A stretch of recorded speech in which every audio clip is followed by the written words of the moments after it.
Kaum muslimin, kita lanjutkan perjalanan. Nah, setelah syafaatul udma, inilah ada fase hisab. Saat segala nikmat, segala perbuatan akan dimintai pertanggungjawaban. Summa latus alunna yauma'idin anin na'im. Kemudian pada hari itu segala nikmat itu akan ditanyakan. Sehingga kita yang dikasih umur 70 tahun di dunia besok akan ditanya, umur kamu sudah dihabiskan untuk apa?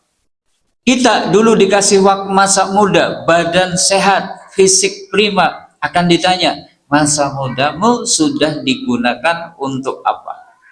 Kita di dunia dikasih rezeki sama Allah, total aset yang kita miliki misalnya 1 triliun. Banyak? Banyak? Senang? Senang? Besok akan ditanya, 1 triliun itu kamu dapat dari mana? Akan diteliti setiap rupiah yang kita miliki. Maka hari itu baru jenengan menyesal, ngerti kemudian aku jadi wong pelarat, jadi hisabnya gampang. Halo? Terus naik sing dinten iki kok melarat-melarat jenengan bersyukur saja lah. Insyaallah mben hisabnya berapa? Enteng Pak, cepet. Itu. Bulan nek sing kakean duit napa-napa nggih berarti dikirim makan gen kula nggih mboten napa-napa gitu. Karena orang miskin itu hisabnya deh. Ternyata kalau sudah urusan harta tidak cuma dari mananya tuh kita ditanya, bahkan akan ditanya sudah digunakan untuk apa tuh 1 triliun itu. Jangan-jangan untuk membackingi kezaliman, membackingi kemungkaran. Jangan-jangan yang digunakan untuk mendanai kemungkaran dan kemaksiatan. Wong yang disia-siakan saja besok akan menjadi pemberat hisab kita. Sampai pertanyaan yang kelimanya adalah tentang ilmu yang kita miliki, mana yang sudah diamalkan. 5 pertanyaan belum terjawab. La tazulu qadamu 'abdin min indi rabbih. Seseorang itu tidak akan bisa bergeser tapak kakinya dari sisi Tuhannya sampai 5 perkara itu terjawab. Nanti apa tuh manfaat ibadah puasa di titik ini? Kita lewati. Nggak cuma dihisab, bahkan setiap perbuatan yang kita lakukan itu ternyata ada track recordnya, ada catatannya. Sering kami sampaikan, sekedar gerak bibir, jenengan kok kemudian bibir bergerak ke kiri 1 cm, ke kanan 1 cm, dicentang, sodakoh.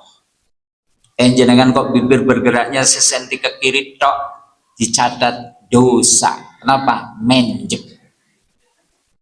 Jangan kok ternyata mata berkedip-kedip, tapi kedip-kedipnya ini kedip-kedip khianat gitu kan, karena ngode seseorang dan seterusnya, pun dicatat dosa. Sekecil itu akan tercatat, ya. Bahkan sekecap ucapan yang keluar dari mulut kita pun akan dicatat. Sehingga orang yang banyak berbuat dosa begitu mendapatkan kitab catatan amal itu langsung berteriak, ya wailatan amali hadal kitab, tuh kitab apa ini, celaka saya, la yuhadiru sohirotan wala kabirotan ila ahsoha, yang tidak meninggalkan satu perbuatan kecil maupun besar, semuanya ada catatannya. Wa yajidu ma'amilu hadiron, dia dapati semua yang dia perbuat ternyata hadir, ada tuh di dalam kitab catatan amal. Nanti kita tengok apa manfaat puasa di titik. Penghisaban nggak cuma itu, bahkan masih ditambah, semua amal akan ditimbang. Sehingga orang yang berbuat bajik sekalipun nilainya seberat darah, wa may ya'mal misqala dzarratin saron khairon dulu ya. Siapa yang melakukan perbuatan kebajikan sekalipun itu nilainya seberat biji zarah, ya rohu, dia pasti akan melihat dampaknya. Tapi kebalikannya pun, siapa yang melakukan tindak kejahatan sekalipun nilainya seberat biji zarah juga akan melihat dampaknya. Inilah mizan.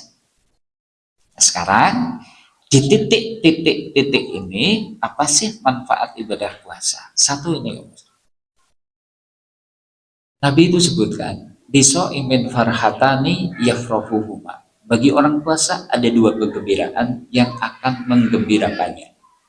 1, ida aftoro, ketika buka. 2, wa ida laqiyarobahu, ketika bertemu dengan Tuhannya, fariha bisaumihi, dia itu bahagia dengan puasanya.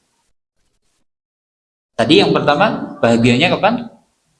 Saat berbuka. Betul? Kalau buka bahagia, kenapa?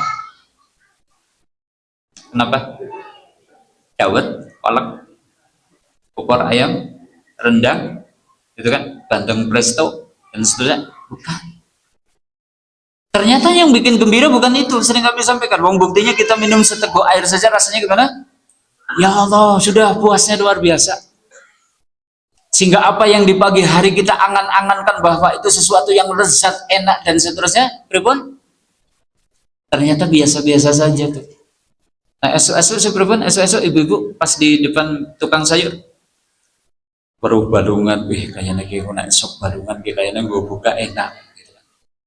Tonggone baru tuku banteng, ya aku tak melu lah, melu tuku banteng lah, gitu kan. Tonggone tuku jengkol, iya jo, jadi jengkolnya jangan kelewat ya, gitu kan. Semuanya dibeli, cendolnya dibeli, cinconnya dibeli, bahan kolaknya juga dibeli.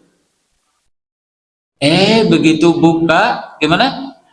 Minum seteguk air, rasanya udah dapat sudah nggak menarik, cincok sudah nggak menarik, betul?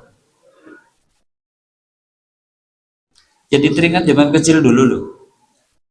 Saya kan mau deso itu, nah, pas bulan puasa itu biasanya pas musim langsep. Itu ke kebun langsep gue mulai, gue buka. Nemu asam bawang ya dikumpulkan simpen. Cari apa? Gue buka, gitu kan. Zaman dulu itu ada kerupuk kolong ya. Kerupuk kolong gitu kan, wah ini tuku kerupuk kolong gue buka, diumpet-umpet kayak bareng wayai buka gimana? Lupa. Jebul sekarang uang tua yuk kayak gitu, tadi Bandungan dituku, Bandung dituku, sebarang nanti wayai buka, nggak kadar, bapak pripun kok dawetnya mboten diunjuk, wis engko wae lah Bu, bar salat tarawih. Bar salat tarawih terus tak darusan yang masjid kondur wis jam 09.00. Pak, jarene dawetnya badhe diunjuk bar tarawih, wis engko wae lah Bu, nek sahur. Sahur mau jawab apa? Sahur mau jawab apa? Dawet. Tatitene ora bakalan diunjuk gitu kan. Sahur Pak, jarane dawet arep diunjuk pas sahur gitu. Sahur kok dawet. Akhirnya kemudian dicampakkan begitu saja. Oh, ternyata yang bikin gembira itu bukan menu tuh, tapi memang seperti orang puasa itu ibarat dia start lomba, dia sampai finish. Yang sering saya contohkan, ibarat orang itu mendaki gunung itu berat, lelah, letih, tapi begitu sampai di puncak, lihat keindahan yang ada di sana gimana? Terbayarkan. Bahagianya di situ. Masih ditambah wa idza laqiya rabbahu fariha bisaumihi. Ketika bertemu dengan Tuhannya, dia akan bahagia gara-gara puasanya. Bisa jadi orang-orang inilah, karena nanti hisab kita itu akan dipanggil satu persatu di hadapan Allah. Dimintai pertanggungjawaban. Orang yang berpuasa akan dihisab dengan hisab mudah. Dia bahagia dengan ibadah puasa yang dia tunaikan. Orang yang berpuasa senang ketika mendapatkan pembagian catatan amal. Kenapa? Catatan-catatan dosanya sudah terhapus. Sehingga yang kemudian nampak dalam kitab catatan amal itu adalah kebaikan-kebaikan amal solehnya. Kan tadi, man soma ramadhana imanan wahtisaban ghufirallahu ma taqaddama min dambi. Di dunia puasa menghapus dosa, dampak buruk dari dosa terhilangkan. Di akhirat dengan dihapuskannya dosa-dosanya, kitab catatan amalnya menjadi bagus. Dan ketika di mizan, puasa akan memberatkan timbangan kebaikan kita. Kenapa? Karena pahala ibadah puasa unlimited, sangat berlimpah. Yang sering kami sampaikan, kalau amal lain kan sudah ada rumus, sudah ada hitungannya. Oh, ini baca Quran pahalanya 10 hasanah. Oh, ini infak sedekah dari 10, 70 sampai 700. Tapi Allah berfirman, illa siyam, kecuali puasa. Fa innahu li wa anna adzibi. Puasa itu buatku, aku langsung yang akan membalasnya. Amal kok dibalas langsung sama Allah, artinya gimana? Pahalanya sangat berlimpah, sehingga nanti akan memberatkan timbangan-timbangan kebaikan kita. Inilah fadilah puasa saat penghisaban. Makanya sekali lagi, masih diberi rezeki ketemu Ramadan, bahkan kita sudah sampai di hari yang ke-6, disyukuri. Banyak orang yang sudah tidak berkesempatan lagi ketemu Ramadan, atau mungkin ada yang masih ketemu tapi fisiknya sudah lemah, sudah tidak mampu lagi berpuasa. Kita masih ketemu dan diberi sehat, syukur.